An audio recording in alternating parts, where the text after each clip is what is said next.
Hello and welcome everyone to my Let's Play Tomb Raider 2. This is Algadis 115. Let me welcome all of you into diving area. That doesn't sound too fancy, I know, but we're gonna have plenty of fun with this level. It's basically just like Offshore Rig, but a bit more dangerous when it comes to traps and enemies. And there is also gonna be a whole new enemy type here, so really do have something to look forward to. Okay. So, yeah, the last time was I uploaded the previous video. I kind of did some research into where the hell we are actually located. And the thing is, the whole purpose of this offshore rig is for the cultists to investigate a wreck of Maria Doria, a ship that basically got shipwrecked in 1950s. Now, this ship is directly inspired by the Andrea Doria tragedy from 1950s. So, based on that, I figured this is near North American Massachusetts, basically where the ship crashed. And yeah, it's kind of a spoiler, I guess. Let me just light up a flare. It's kind of a spoiler, but we're basically going to be investigating a shipwreck very soon with Lara. We're just going to have to find out where exactly it is. But yeah, that's basically all the information I could gather as to the actual location of this rig and the ship itself.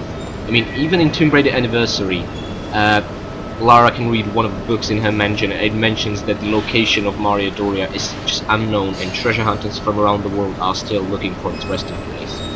But that was in 1996, this is 1 year later. Now, I'm using automatic pistols now, and the reason is there are 2 thugs to distract us, but soon 3 enemies gonna go from this direction, and that is a dog, shotgun wielding guy, and an AK rifle wielding guy. Yeah. And we handled that really nicely. I mean, during my trial run I lost plenty of health here, because these guys got the jump on me, but not this time. Okay. At any rate, let's just... wait a second, let me see something. Okay, doesn't matter, just had a few technical difficulties. At any rate, as you can see, there are a couple of hooks here, and unfortunately we do have to land on those islands over there. But we can still take pot shots at the thugs over there, if you want, or we can just confront them directly. Now, if for some reason you fall into the water, don't worry, you can just go through a tunnel and use the steps to get back. It's nothing difficult. Oh god damn it, that was not supposed to happen. We did not touch that hook. What the hell? That's unfair. Okay, I'm gonna own up to my mistake, even though I have no idea how that happened. And let's keep moving forward. I still don't see how we touched that hook, but just wait for it. These 2 thugs will appear from around the corner. Okay, and I believe each one has a pickup to be had. Yeah, and up ahead is basically what I think is sort of a dump waste, because there's some really dodgy radioactive goo in there. I really have no idea what that is, but it's an instant death for Lara. Unfortunately, she's not gonna mutate, grow extra limbs, and we're not gonna play for Monster Lara. She's just gonna die, which I think is a wasted potential. I mean, come on.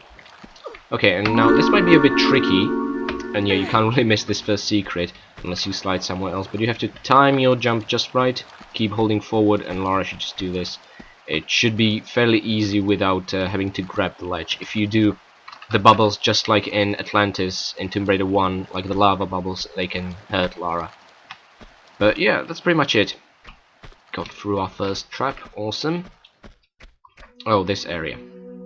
Now, you might have noticed that there is a ledge up there, and from a certain position of the ladder, you can do a backflip, then roll in the air and grab the ledge over there, which is something I did often. But you'll soon find out it serves no particular purpose. We're gonna reach that ledge anyway, so just for now, let's keep things very simple and just climb up the ladder all the way up. And yeah, that's our ladder music playing again. Whenever there's climbing to be had and heights, it's this music. I wonder if that was the original idea behind composing it. Nathan, I want you to compose a piece of music. Something to do with, you know, dangerous heights, that sort of thing. Now, I'm very excited because in this level we are also gonna get our hands on a new weapon. And let me guess. I think it's also the last weapon remaining. I mean, in the offshore rig level, we basically recovered all the weapons that were taken from us: the pistols, the shotgun, the automatic pistols, and Uzis. And we also got a harpoon. And we also actually received a... Wait, do we have a grenade launcher? Oh yeah, we still don't have that. Yeah, we still don't have the grenade launcher, but we should receive the M16 assault rifle, which is a weapon with a sweet sound second only to automatic pistols. So I'm really looking forward to that. Okay, although I'm not gonna be using it so soon. And mind you, do not miss these pickups because they're actually very hard to see on that particular texture tile. And you should take caution to drop with Lara's back facing the narrow ledge and climb up as soon as you can, because this AK guy, he's not wasting time. Okay, he was wasting time this time, but not during my trial run. We got lucky. Now, as you can see, there's a door for which we're gonna need a blue pass card. And we don't have that, but let's just take a look around on this rusty bowl. And there it is. It's as simple as that. And this sort of a broken railing, this broken fence is a hint that you can do running jump and just slide towards your prize. And it's as simple as that. This isn't a particularly long level, well, compared to, let's say, Opera House or even Bartoli's Hideout. It's about as short as the offshore rig, so it should be pretty simple. But there are going to be 34 enemies in this level and 39 items, so it's small but really content-packed. And here in Tomb Raider 2, the rule is the more enemies you encounter, the more items you pick up as well. So yeah, this is the ledge I mentioned. You can reach it by backflipping from this part of the ladder. No point really, because you just reach the bottom of the rusty bowl and you wouldn't be able to reach the blue pass card. So yeah, you need to reach it from up top. Okay. Oh yeah, another thing I believe I covered in Tomb Raider 1, but what I highly suggest you do whilst playing, well, Tomb Raider 1, 2, and 3. Not sure if that's the case with 4. I'd be a bit more careful with that because there are plenty of levels. But basically, is that I make save backups at the very beginning of each and every level, and then after that level, I put my current position save file, and then I replace that with the beginning of the next level once I'll finish the current one. It's really very simple system. On PS1 versions, they basically do it automatically for you. In Tomb Raider 2, which is the only PS1 Tomb Raider from 1, 2, and 3 that you can actually save manually, you only have one position that you can save on as many times as you want, and the rest are basically just level beginning backups for each and every level. Yeah, the game does that for you, so that's kind of handy. And in the PC version, you just have to be a bit more responsible, because if you're not careful, you can make a save file in a particular spot that you just will never get unstuck from. Oh my goodness, doggies! And they hit us, bastards. Okay, so that's 4 doggies, and that's not everything. Okay, do you see the guy over there? Might not be obvious, but he's carrying a flamethrower, and that's very nasty. Well, fortunately, these guys can take about as much damage as dogs, so they're pretty much the weakest human enemy in the entire game in terms of health. But yeah, the vicious thing is that once they hit you, you're not getting out of it unless you find a source of water, which is, well, almost never. Okay, so that was, don't be confused, this is the central area of the diving area. We're gonna be here for a while, well, running through and backwards and forwards. Basically, that area we arrived from. Now, if you remember this door, this actually leads to the offshore rig level, and there's the door with the bunk beds, that sort of thing, where there was some spilled coffee and playing cards, and where we got our automatic pistols back, and we found a harpoon. So all that we have to do is basically explore 2 doors. And first, I'm gonna go to this one, which is basically directly opposite from where we entered. And it's gonna lead us downstairs into a swimming pool. But be careful, there is a thug here! Very vicious. If you're not expecting him, you are very likely gonna get hit. Okay, so yeah, this is a level that doesn't really cover much space, but it's just full of retracing back and forward, that sort of thing. Now all we have to do is move this crate out of the way to discover something that should look very familiar, something we also encountered in the Opera House. But the key item that we're gonna need is not a circuit board, it's just a machine chip. Lara probably doesn't know what sort of machine it is. It's just a chip, and it's for a machine. That's pretty much it. And yeah, whilst looking for the key item, we should explore the pool over here.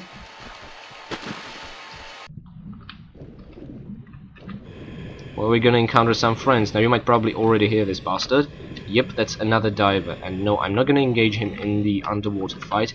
I'm saving all the harpoons I can for bigger fish, literally. So let's have a shot at him. Oh, brilliant. These guys, once again, they don't take much damage. And it's very hard for them to aim from the water on Lara if she's on the surface. But mind you, it's not impossible for them to do, just kind of difficult. They always take their time with it. Okay. Now, I'd like to call this underwater maze, but it's not really a maze because it's very obvious where you have to go. You don't really have many other options. It's always just explore a new area or go back. That's pretty much it. We're just getting round and round those two doors. Okay, now I'm a bit confused where the hell this is, but this is actually the other door from the central area that we have not yet explored, which is pretty much the sole reason I went to this area first. Okay, and we're headed back. It's really as easy as that.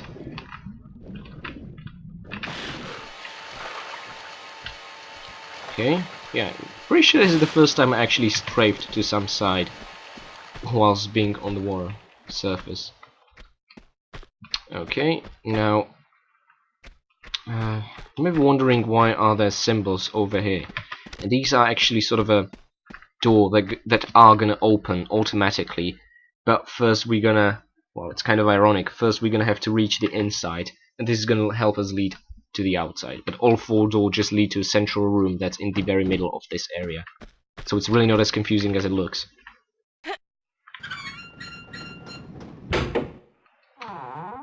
Okay, now let's be very careful here. I think I'm also gonna use a small health pack. I mean, we're doing fine, it's just the bloody first hook that took half of our health down. I don't know how. Very annoying. Anyway, there should be quite a few enemies to keep us busy here. Oh, a helicopter, let's catch it. Oh no, the alarm. Unfortunately, whilst we're fighting, the helicopter flew away. Now hopefully that wasn't Marco Bartoli or anyone important in it, but we have no way of knowing yet. But surely there's more information to be had in this place. So yeah, let's stick around here for a while. I love how they have to have the whole Temple of Jean tag painted over their helicopter. I mean, why? That doesn't really help them being secret, does it? Anyway, this is a particularly tricky area, yeah, a fire challenge, and there's a switch and a button, both which disable a certain fire. But one lasts longer than the other, and not only do we have to reach the machine chip at the very end, we also want to reach our prize in the ledge over there, a trapdoor that's going to open once we pass next to it. So what I advise you to do if you want to do both in one run is first press the switch over here, and then the button over here. Now let's jump over the trapdoor first, get our machine chip, purely because this further flame next to the chip can be turned off for much shorter. Then what we found here is our new weapon. And there we go, both flames activated just as we made it out. And this is M16, a sweet weapon which has the most precision and range of all the weapons in this game. So use that for those hard to kill enemies or just insanely tough enemies. However, as you might have noticed, just like grenade launcher, it's two-handed, which makes Lara rather unwieldy with it, as in she can't shoot very well whilst jumping. So make sure you're in a safe position and fire from that to your enemy that's really in a big distance. Otherwise, I advise you to use Uzis for that agility. But we're not going to be using Uzis just yet. These enemies are still weak considering what's up ahead. Okay, but yeah. So, seeing as we have the machine chip, we can just return to the room with the diver pool and insert it in there.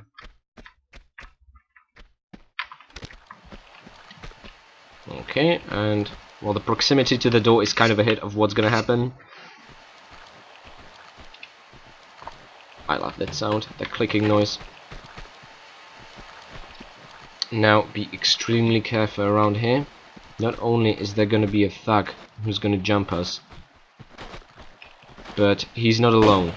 And yep, that is a flamethrower guy who, for some reason, decided not to roast Lara alive. Very kind of him. But even if you get roasted, you can still make it into the war in time, which is very handy. Okay, I was a bit worried he would actually make it towards us. Okay, so that's a thug and a flamethrower guy.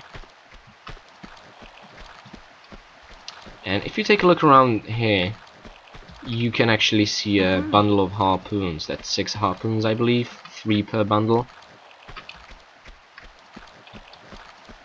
So yeah, be on the lookout for them. You're gonna need them if you want to get all the kills in the game. And yeah, this panel, the fact that it's very light as compared to the other ones, and also that Lara runs into it, is kind of a hint. But it just opens based on your proximity to it, so you don't even really have to notice, just run around this corridor and suddenly, oh, it opens. And what just happened by pressing the button over there is that we opened this grate to the second secret. Very lovely. Now before we resurface, let's explore this tunnel over here. And as soon as we're here, heavy breathing, like right now, oh, let's make a run for it. Now that's not a diver, that's actually a pair of divers. We don't want to pick a fight with them, trust me. Okay, but let's give him a bit of a time. Lara's taunting you, bastards. She's a faster swimmer than you. Although with all the gear they have strapped on themselves, so it's no big wonder. And now Lara can pick them off from shore, where she's much more agile. And yeah, by sidestepping you can avoid the harpoons quite efficiently, unless they're really too close. Okay, I believe we killed one, and just die. Thank you. Okay, so I think they hit us twice, I believe, but that's 2 divers down. That's really not too bad. Yeah, but let's explore deeper. I'm gonna light up a flare. And we're gonna see something really interesting in here. You know how I said that they have this whole Temple of Jeanne sign painted on their helicopter? Well, it's also painted on their submarine for some reason. Yeah, this lovely yellow submarine. Might be Beetle reference, might be not. But, yeah, there's not really anything you can do with it, and you sure as hell can't interact with it. But it's gonna be important later on in the level. And for now, as you can see, there are really tall ledges everywhere, we can't climb up. Mind you, the tunnel over there actually leads to the level exit. So it's once again a tease. But yeah. We can take a pot shots at these thugs over here. But be very careful, once again, just like I warned you in the Opera House level, make sure you do not kill them whilst they are stepping on the steep ledges, or you will have trouble getting their pickup. Okay, that's both thugs down, and they picked up 1 small, 1 large health pack, if I'm not mistaken. But don't worry, we'll reach their bodies, but it's gonna take a while. Because, as I said, this is a corridor to the level exit. Okay, and there we are back in the room with the hook terrain. Oh boy, I forgot about you. Yeah, that heavy breathing, that's another diver. So let's shoot the bastard. I'm just jumping to avoid any harpoons, but I don't think it works too well, but there's not really much space to maneuver. Okay, but I believe that's the last 4th diver of this level according to my notes, so that's kind of sweet. We can look forward to not having to deal with them again. Nevertheless, we opened up an interesting door. And well, let me see. Yeah, as soon as we climb up, be ready for a fight. Because there's a thug over here, and as soon as we kill the thug, there should be the AK rifle guy behind him. Thankfully, we managed to get a clear shot at his feet, whereas he couldn't even see us because his head was too up high the corridor. So that's kind of cool. Okay. They're being very generous in their pickups, much more than they were in Venice. I guess they're much well equipped in here. Who knows? Okay, now just don't miss this switch. It's very hard to see on that particular texture, but it's essential. We have to move the hook closer to us just so we can reach the other side. And you can just do it a standing jump and then a running jump, or whatever you prefer. Now it might look like well, it's safe to pick up. You see the card is on the side. It's pretty much the same, well, similar deal as with the Jade Dragon in Opera House next to the ventilation fan. But no, this buzzsaw has actually a much better reach than it looks like. It has actually an unrealistic reach, but there's nothing we can do about it. Maybe complain for a while. So what we can do instead is work on finding a machine chip to disable it. And the way we're going to do that is by apparently raising the helipad platform. That always confuses me a lot. Now mind you, as soon as you do that, a couple of enemies will be released, so don't get too comfortable. I think I'm gonna get our shotgun ready.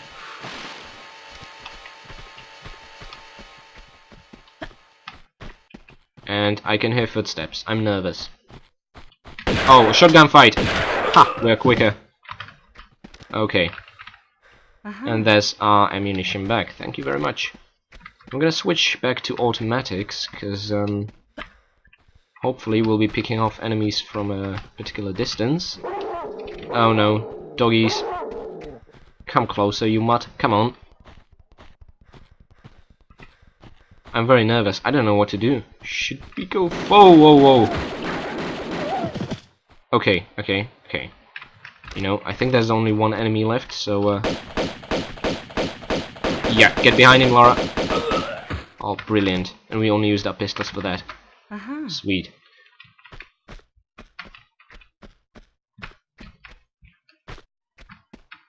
Okay, and I believe this area should be clear.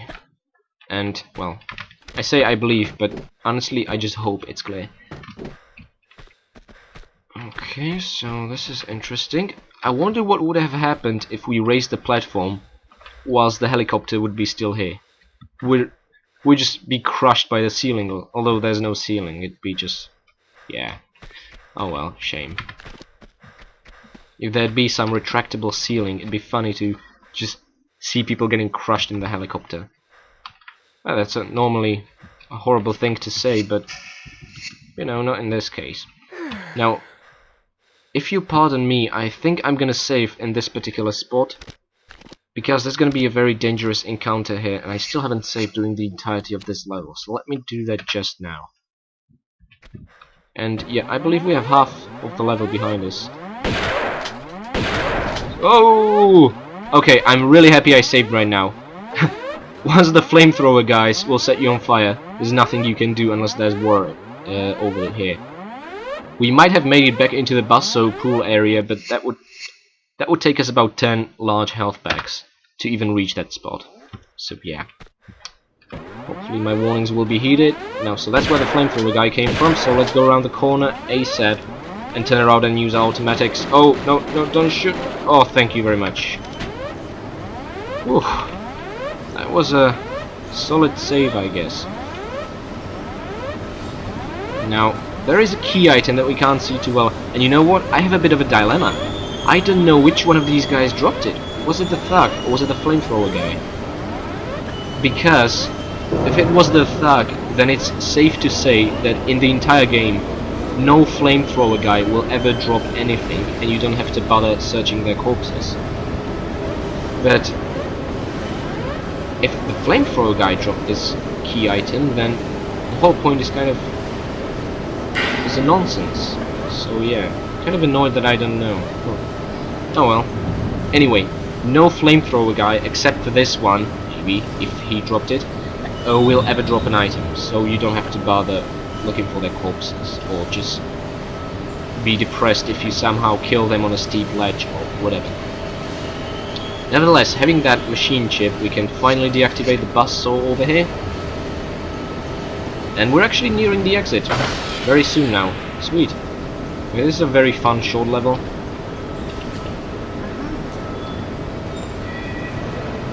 Actually, I'm surprised that they decided to make the offshore rig and diving area into 2 separate levels. It could be one big level. Oh well. Well, I guess this way I can say I made more videos. Okay, and this is basically the central inner area, the inner ring. That's where we use our red pass card, key card, whatever. Now let's get our shotgun ready, because yeah, that's a shotgun guy right over there. You might sometimes hear his heavy breathing. So what I'm gonna do, I think, is roll forward. Awesome, we got the jump on him. Well done, Lara. You're a shadow warrior. Okay, we should safely drop anyway, I believe. Oh yeah, awesome. Now, you might recognize this area. This is where we killed those 2 thugs early on from that ledge over there, and that is the dead diver, and beneath us is the submarine. Now, make sure you do not drop into the water, or you're just in for a bit of a detour. But if you do, just you're gonna lose 2 minutes of your life. Not a big deal.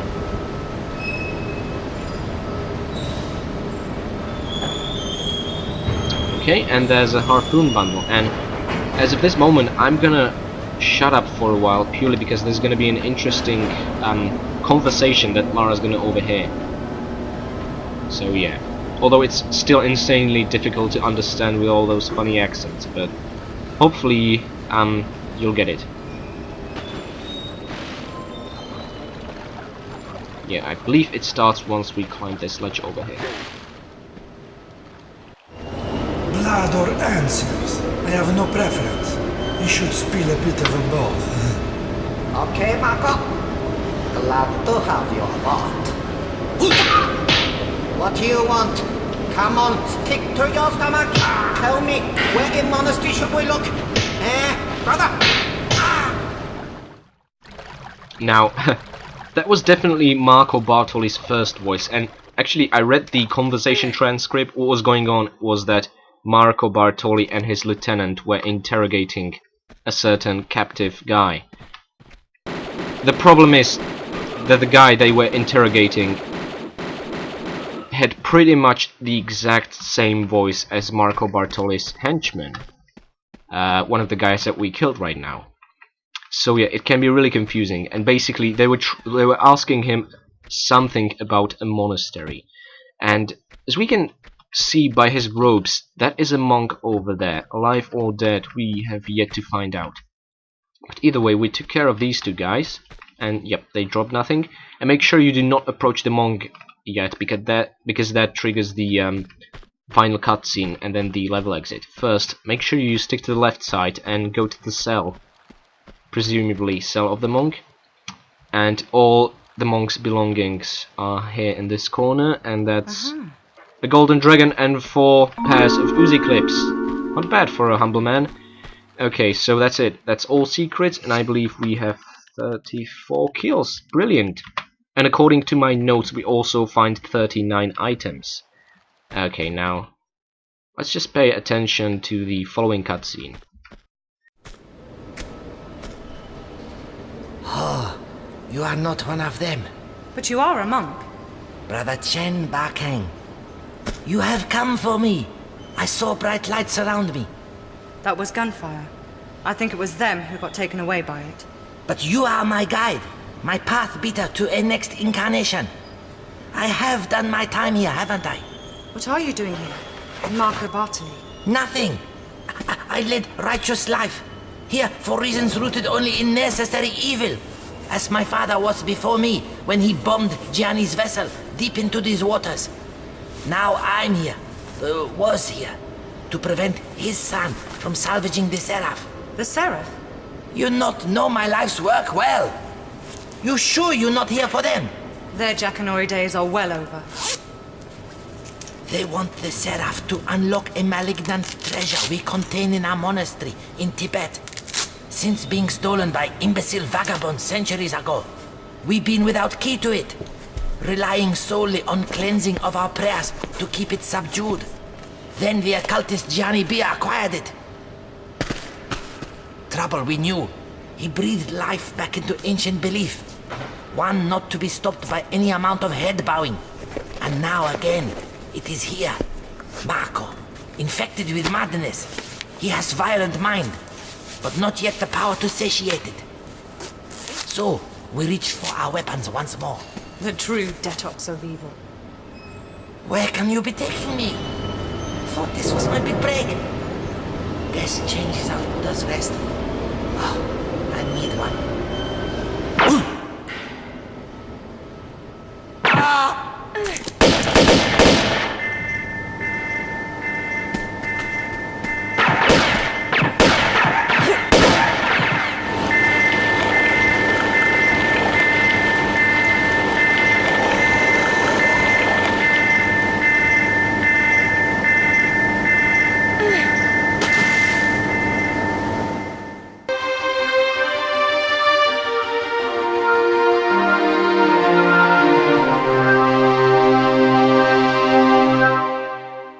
Okay, now that was a pretty badass shootout with Marco Bartoli, and what we learned is that the ship, Maria Doria, was carrying a Seraph, which apparently is an item that we're gonna need if we want to open up the Temple of Jean, but trust me, it's gonna get much more complicated than this. But apparently, the ship that we're gonna explore in the next level belonged to Jenny Bartoli, which once again fits the whole Andrea Doria tragedy, which was an Italian ship.